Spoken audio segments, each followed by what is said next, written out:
Bank से मकान पर महिला ने लिया लोन, फिर फर्जी तरीके से उसी मकान को बेच दिया।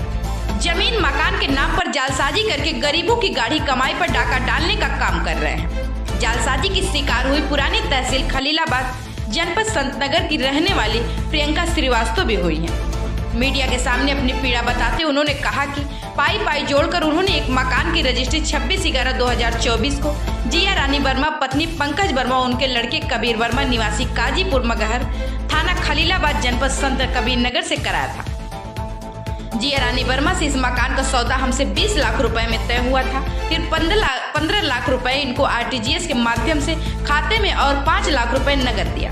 लेकिन जब मैं मकान पर कब्जा करने गई तो यह लोग कब्जा देने में आनाकानी करने लगे। शंका होने पर मैंने इनके बारे में पूछताछ किया तो पता चला कि जिया रानी वर्मा और उनके लड़के ने इस मकान के नाम पर पहले भी कई लोगों से पैसे लेकर एग्रीमेंट किया हुआ है।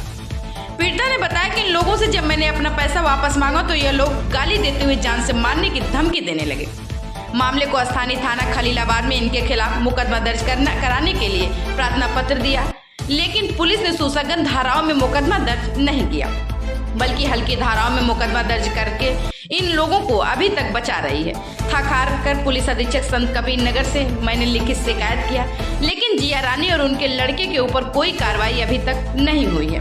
पीड़िता ने कहा कि इंसाफ के लिए मैं अपने छोटे छोटे बच्चों को लेकर दर दर भटक रही हूँ, लेकिन इन लोगों के ऊपर अभी तक कोई कार्रवाई नहीं हुई है। मैं माननीय मुख्यमंत्री जी से जनता दरबार में मिलकर न्याय की गुहार लगाऊंगी। जब मकान लिए थे उसमें महिला फ्रॉड की है, उसी के बारे में प्रश्न। मामला ये हुआ है कि खलीलाबाद संत कबीर नगर में मगहर खास एक ज़मीन है, मगहर खास एक जगह है, वहाँ पे हम मकान लिए हैं। जिया रानी वर्मा पत्नी पंकज वर्मा और उनके लड़के कबीर वर्मा, जिसमें फ्रॉड किए हैं हमारे साथ। हम वो मकान लिए, उसके बाद से उसमें उन लोगों से बातचीत हुई, 20 लाख में हमारी बातचीत तय हुई।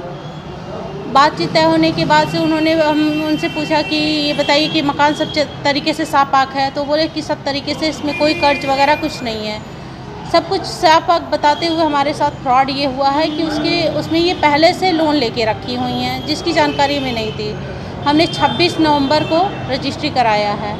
रजिस्ट्री करा के हमने 20 लाख रुपए इनको 15 लाख रुपए RTGS के माध्यम से और 5 लाख कैश के माध्यम से देके रजिस्ट्री बैनामा करा लिया। अब जब हम कब्जा लेने के लिए वहाँ पे जा रहे हैं तो वो हिला हवाली करके गाली गुप्ता गलौज करती हैं और जान से मारने की धमकी देती हैं, हमारे परिवार को जान से मारने की धमकी देती हैं।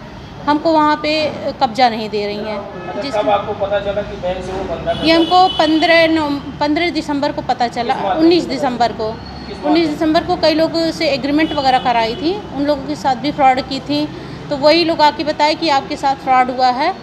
और ये महिला पहले से हमसे भी 12 लाख का एग्रीमेंट करवाई हुई है और पहले से 19 लाख बैंक का लोन ली हुई है।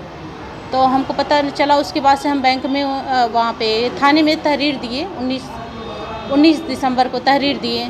थाने में तहरीर देने के बाद से फिर उसको बुलवाया गया। वहाँ पे बुलाने के बाद फिर क्या हुआ कि कुछ देर बाद उसको छोड़ दिया गया। फिर इकरारनामा बनाया गया। 22 दिसंबर को बुलाया गया संडे के दिन, फिर वो नहीं आई। दिन भर उसका वेट हुआ, वो आई नहीं। फिर हम लोग 23 दिसंबर को फिर CO के पास एप्लीकेशन दिए, मगर उस पर भी कोई कार्रवाई नहीं हुई। उसके बाद ऐसे ही मामला चलते गया, CO के पास दिए, फिर SP के वहाँ 3 जनवरी को SP के वहाँ दिए, वहाँ पे भी कुछ नहीं हुआ कार्रवाई। वहाँ पे भी SP बोल दिए, लेकिन कोई कार्रवाई नहीं हुई। क्यों कार्रवाई नहीं हो रही है? कार्रवाई प्रशासन ढिलाई कर रही है।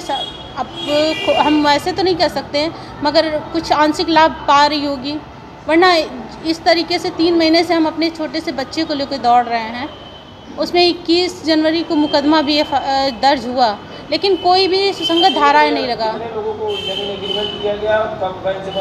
अब उतने लोग तो हमको कुछ पता नहीं है उसके हिसाब से, लेकिन इस समय हम एक का FIR दर्ज है, जिसकी कॉपी मेरे पास है।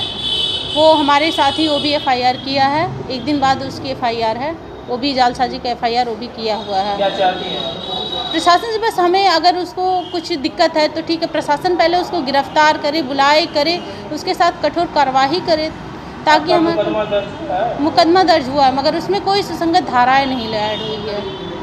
जब धाराएं ऐड होगी तब तो उसे, जब उसके साथ कठोर कार्रवाई की जाएगी तब तो कुछ रिलीफ मिलेगा। अभी तक कोई कार्रवाई नहीं हो रही है।